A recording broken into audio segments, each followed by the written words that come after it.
Kur'an okumaları için Muhammed ve Ali Muhammed salavat. Amin buyurun. Allahümme salli ala Muhammed ve Ali Euzu billahi mineşşeytanirracim. Bismillahirrahmanirrahim.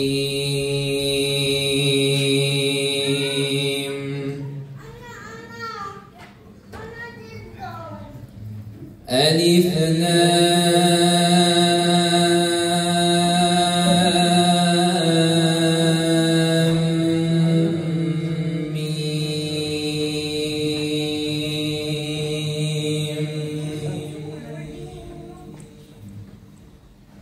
أحسب الناس أن يتركوا أن يقولوا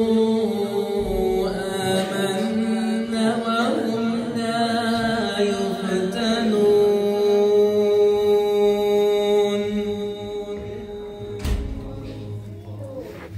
ولقد فتنا الذين من قبلهم فليعلمن الله الذين صدقوا وليعلمن الكاذبين أم حسب الذين يعملون السيئات أن يسبقونا. Sohbete başlamadan önce başta bir konuyu değineyim. Çocuklarımız, gençlerimiz bizim baş tacımızdırlar.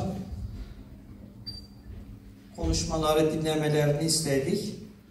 Onlardan ricam hepsi lütfen şu an oynadıkları telefonları kapatsınlar. Peygamberimiz bu iki büyük şahsiyet için yalnız buyurmuştur. Canımın bir parçasıdır.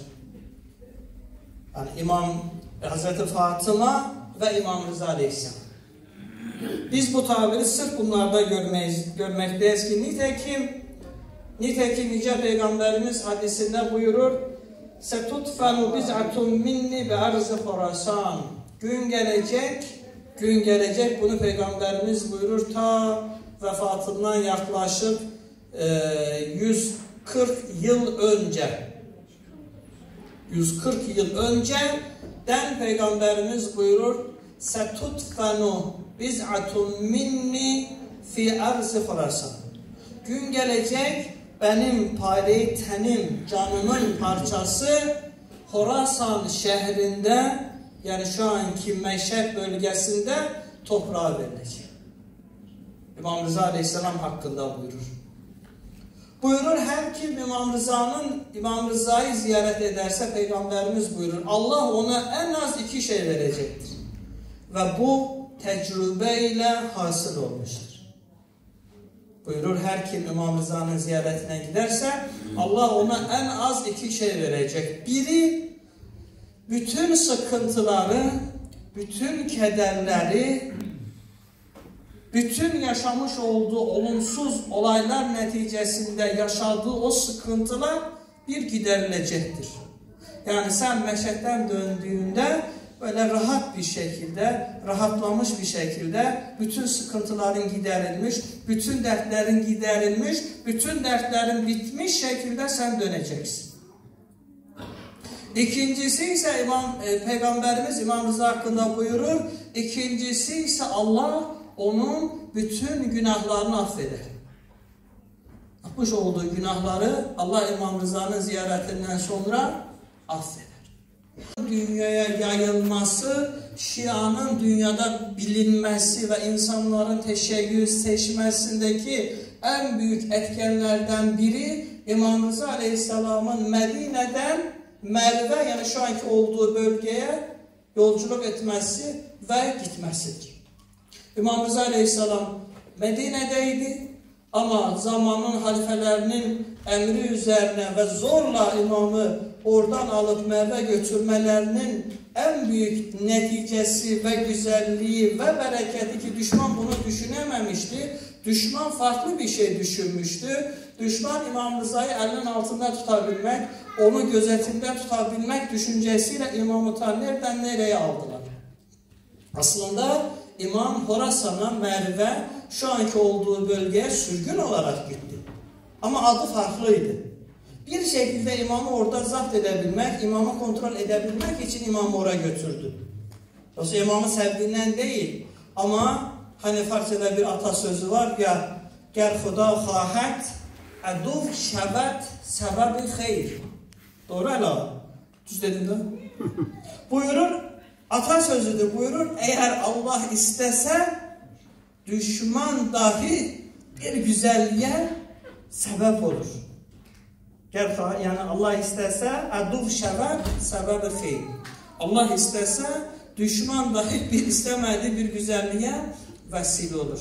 İmam Aleyhisselam'ın Medine'den kalkıp yol üstünde ziyaret ettiği şehirlerde teşeyyü anlatması, hakiki Muhammed'i İslam anlatması, İmam Rıza'nın makamını anlatması, imamları anlatması neticesinde birçok insan Şia ile tanıştılar, teşeyyü ile tanıştılar ve neticesinde ve onun devamında gençler, onun devamında birçok imamzadeler, imam evlatları, imam çocukları, imam kardeşleri, imamın öğrencileri de başladılar Medine'den bu tarafa yolculuk etmeye ve gelmeye. Mesela onlardan biraz da Fatime-i Masume, İmam Rıza Aleyhisselam'ın kız kardeşi, İmam Musa Kazım'ın kızı. Hz. Masume selamullahi aleyha da İmam Rıza'dan sonra başladı bu yolculuğa, geldi Kum'a. Kum'dan da düşüncesi İmamın bulunduğu bölgeydi ki oralara gelemediler ve Save diyen bir bölgede bir savaş, küçük çapta bir savaş gerçekleşti ve Hz. Masume'nin etrafında olan insanlar şehit oldu. Ama neticesi ne oldu? Hz. Masume Kum'a geldi. Kum'da olmasıyla, onun bereketiyle İran halkı ve İmam Rıza Aleyhisselam'ın aynı şekilde bu tarafa gelmesi netice itibariyle İran halkı Şialaştı ve Şia mektebini, mezhebini seçtiler ve netice itibariyle oradan Şialık bir nevi dünyaya yayıldı ve halen şu anda Kum'da en az 80-90 ülkeden talebe Kum'da okuyup dünyanın dört bir tarafına yayılıp Ehl-i Beyt mektebine insanlara anlatmaktadır. İşte bunun için İmam Rıza Aleyhisselam'ın ne kadar önemli bir şahsiyet oldu ve İmam Rıza Aleyhisselam'ın bir nevi bu hareketiyle teşeyyü dünyaya yayıldı. Evet, İmam Hüseyin Aleyhisselam kanıyla, İmam Sadı Aleyhisselam buyruklarıyla, İmam Rıza Aleyhisselam hareketiyle teşeyyü dünyaya tanıttı ve İmam Zaman Aleyhisselam da sonuç olarak bunu taçlandırıp hedefe vardıracaktır inşallah. Bunun için İmam Rıza Aleyhisselam'ın bizde makamı farklıdır, yeri farklıdır ve onu tanıyabilmek, onun o siyasi adımlarını bilebilmek, onun hal ve hareketini bilip, öğrenip, hayatımıza örnek almak bizler için en güzel şeylerden biridir. Muhammed Ali Muhammed salavat. Allahümme salli ala Muhammed ve ali Muhammed. Ve İmam Rıza Aleyhisselam'dan bir hadis de arz edeyim. İmam Rıza Aleyhisselam bir hadisi var, hepimiz için bir müjdedir. İmam Rıza'nın ziyaretine giden insanlar için bir müjdedir. Bir hadisinde İmam Rıza Aleyhisselam buyurur, "Men zâreni alâ bûd dâri." Buyurur, her kim beni uzaktan ziyaret ederse, yani uzaktan gelip beni ziyaret ederse, uzak yoldan gelip ziyaret ederse, yapmış olduğu ziyaretin karşılığını ben 3 yerde veririm. O ki uzak yoldan geldi ve beni ziyaret etti, 3 yerde ben de onu ziyaret ederim. Ne mutlu kimselerin haline ki bu niyetten, ne mutlu kimselerin haline ki kalplerinde İmam Rıza'nın muhabbetini taşıyıp ta uzaktan onun ziyaretine gelir. Ne mutlu kimselerin haline ki İmam Rıza Aleyhisselam'ın hareminin önüne geldiğinde, selam verdiğinde gözünden gözyaşı akır. Çünkü arifen bir hakkı, bilir kimi ziyaret edir, bilir nasıl bir şahsiyeti ziyaret edir. İmam Rıza Aleyhisselam buyurur, her kim beni uzak yoldan gelip ziyaret ederse, ben 3 yerde onun ziyaretine giderim. Yani 3 yerde ben ona yardımcı olurum. Sen bir kere geldin ama ben 3 defa geleceğim. Buyurur, birinci yer ve hassas yer o zamandır ki senin eline amel defterlerin verilir. Senin eline amel defterin verilir. Sağ elle mi, sol elle mi? Ala yeminin o yesar. Amel defteri en zor andır. Çünkü o anda sana amel defteri sol elle verildiğinde iş zor. İmam buyurur, o anda ben geleceğim ve sana yardım edeceğim. Ki senin kurtuluşun da ona bağlıdır. İkinci olarak İmam Rıza Aleyhisselam buyurur, Sırat Köprüsü'nü geçmek istediğindeki ayağın başlıyor titremeye. Sırat Köprüsü'nü geçmek istediğindeki eğer geçemezsen aşağı düşer isen orası cehennemdir. Eyvallah. Orası cehennemdir. Buyurur, Sırat Köprüsü'nü geçmek istediğinde de gelip sana yardım edeceğim. Yani rahat ol.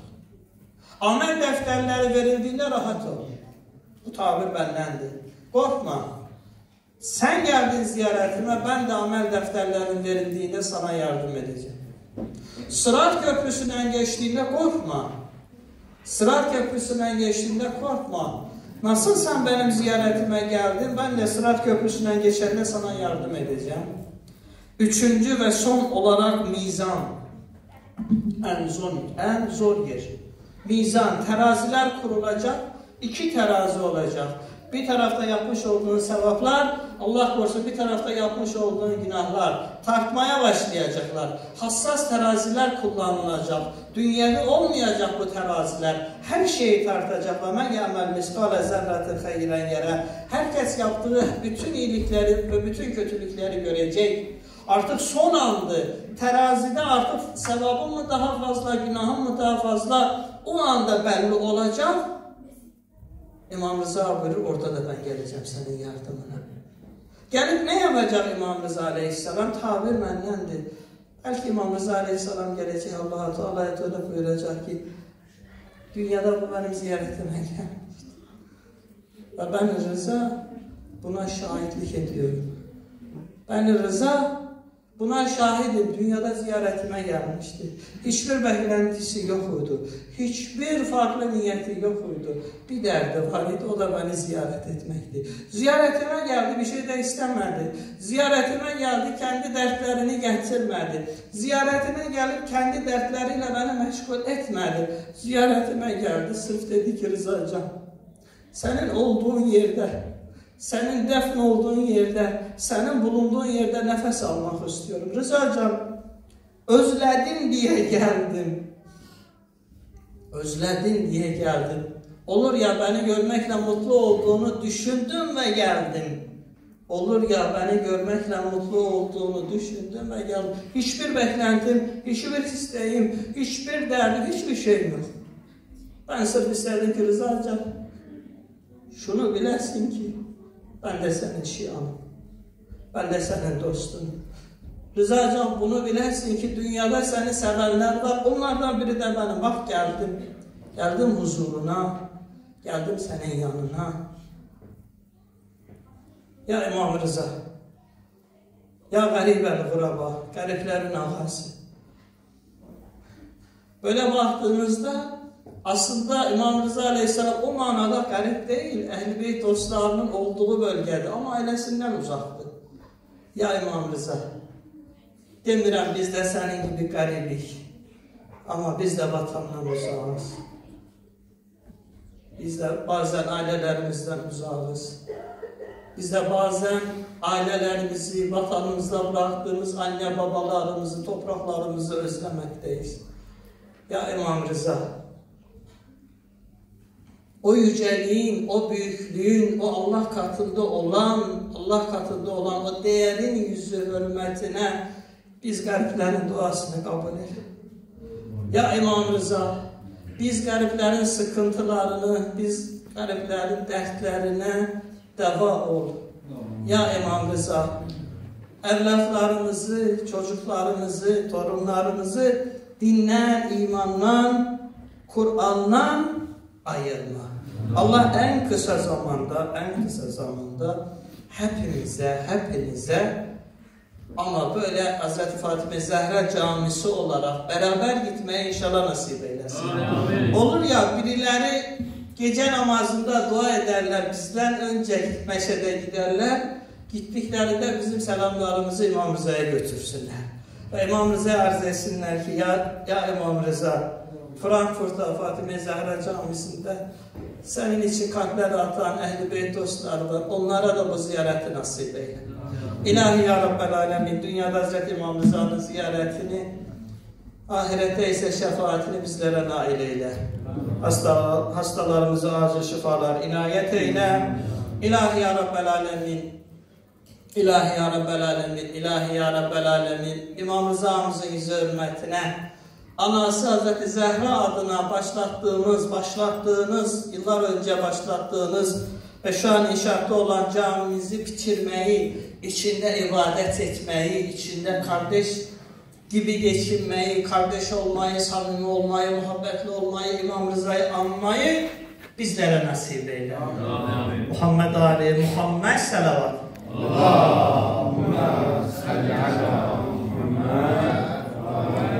Şimdi de inşallah sizlerin selavatınızla yoruldunuz, yorgunsunuz.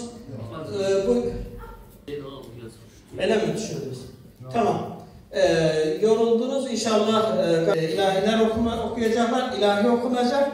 Ondan sonra da Bismillahirrahmanirrahim. Ya Abel Hasan, Ya Ali ibn Musa Rıda,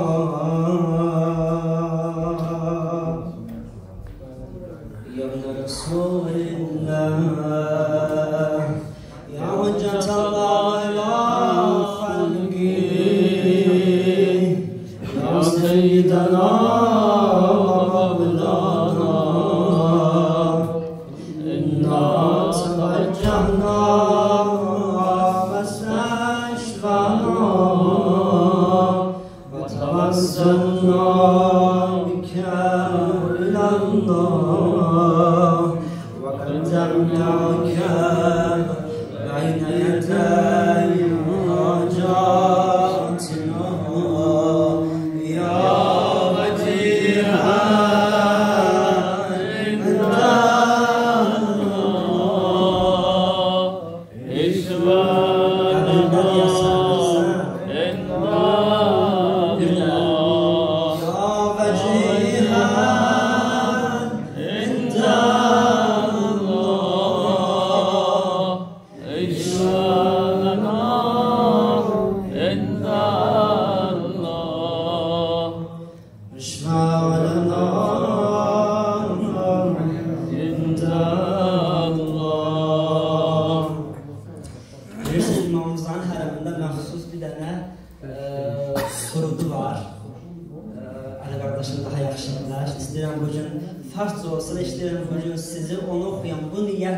İnşallah oradayıq və o səsi oradan eşidik. İnşallah bir gün.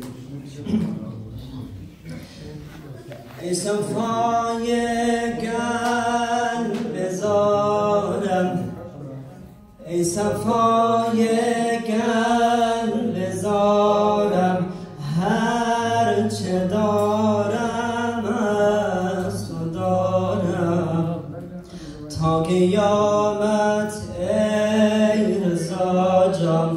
سر ز خاکت بر ندارم منم خاک درت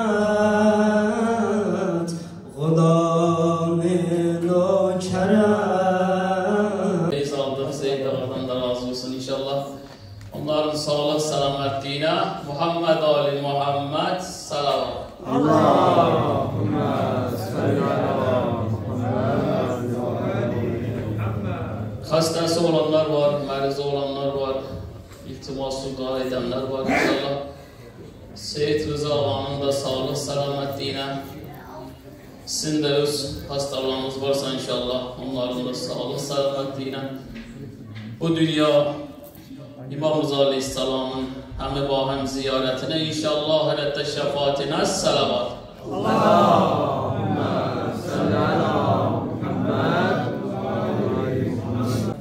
Azerbaycan'da da inşallah hapiste olan alimlerimiz var.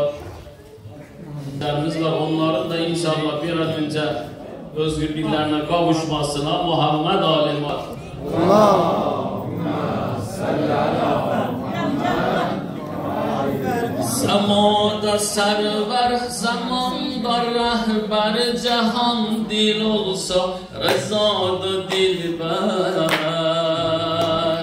Adın rızadır, neba sefadır, tamam şahlar sana yetadır.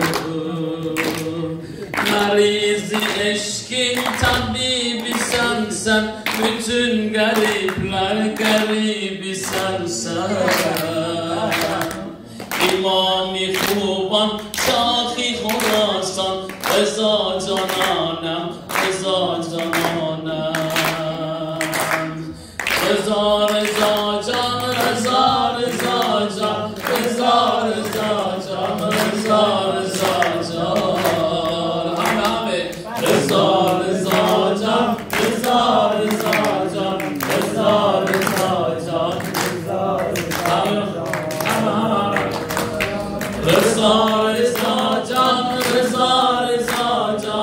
reza reza can, reza reza can, reza reza can, reza reza can. Semada server, zeminde rehber, cihan dil olsa rızadı dilber. Adın rızadı, neba sefadı, tamam-ı şahlar sana gedadır.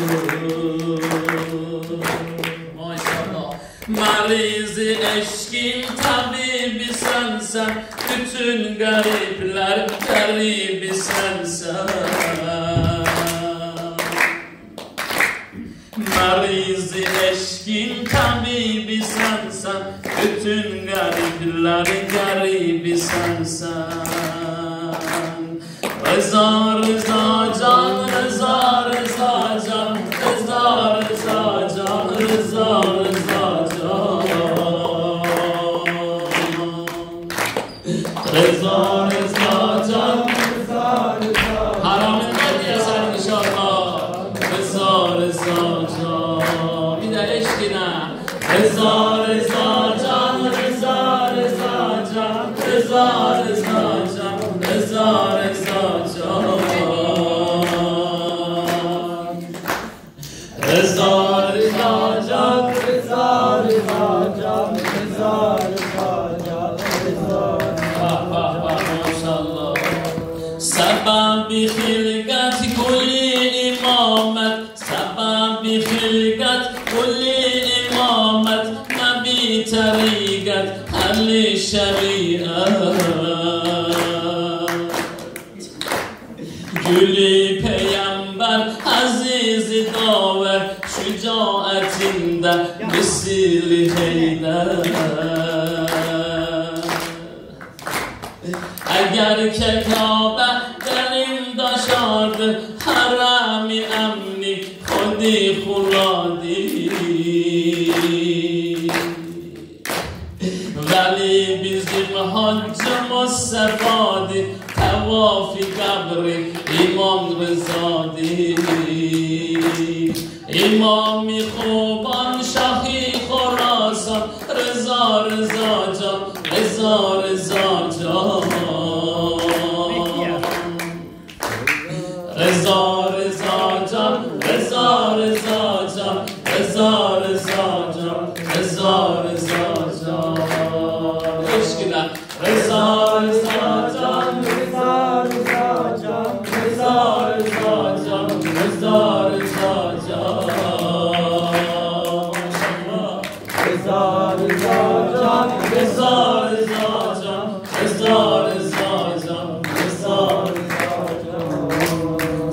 بی خلقت گل امامت نبی طریقت علی شریعت گلی پیامبر عزیز حیدر اگر کی کعبه ناشنادی گلی پیامبر عزیز داور شجاعتinde مثال حیدر اگر کی کعبه ناشنادی حرم امنی خدا دی ولی bizim haccımız sefadi tavafi kabri İmam Rıza'di İmam-ı Xuban Şahi Khurasan Rıza Rıza Can Rıza Rıza Can Dena Rıza Rıza Can Rıza Rıza Can Rıza Rıza Can Rıza Rıza Can Eşkıva kurban Rıza Rıza Can Rıza Rıza Can Rıza Rıza Can Rıza Rıza Can Rıza Rıza Can Rıza Rıza Can Rıza Rıza Can Rıza Rıza Can Rıza Rıza Can Rıza Rıza Can Rıza Rıza Can Rıza Rıza Çok rızadır fakat Adir ve kurbanım Mah rızadır fakat Gameri ve mehmanım Alemin evliya Ya Ali Musa Rıza Adına canlar feda Ya Ali Musa Rıza Şah selamun aleyh Ağa selamun aleyh Ağa selamun aleyh Ağa selamun aleyh Şah selamun aleyh Ağa selamun aleyh Ağa selamun aleyh Ağa selamun aleyh Eşk rızadır rıza Derde devadır rıza Şah-ı viladır rıza Ruha sefadır rıza Alemin evliya Ya Ali Musa Rıza Adı ve canlar feda Ya Ali Musa Rıza Şah selamun aleyh Ağa selamun aleyh Ağa selamun aleyh Ağa selamun aleyh Şah selamun aleyh Ağa selamun aleyh Ağa selamun aleyh Ağa selamun aleyh Her teki paki onun Nâl-ı şifadır bize Meş'et için Kabe bu Kerb-ı beladır bize Var meqet bir nefes Sesler kâlem biner Husn-i İmam Rıza Fakat ağadır bize Şah selamun aleyh Ağa selamun aleyh Ya Rıza Ya Rıza Ya Rıza Canı var can feda Ya Rıza Ya Rıza Ya Rıza Ya Rıza Canı var can feda Ya Rıza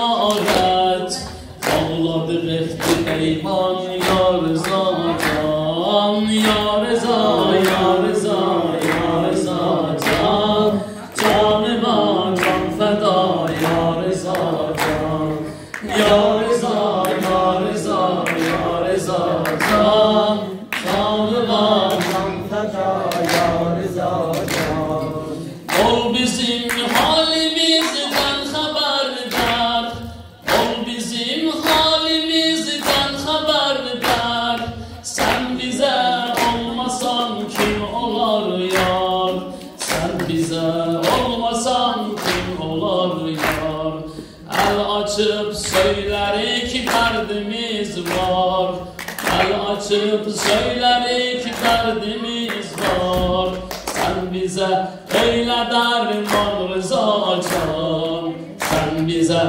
öyle derman Rıza can Ya Rıza, ya Rıza, ya Rıza can Allah var etsin, Allah inşallah İmamımız Aleyhisselam'ın ziyaretini sizlere nasip eylesin, tanımayı, bilmeyi, yolundan gitmeyi inşallah.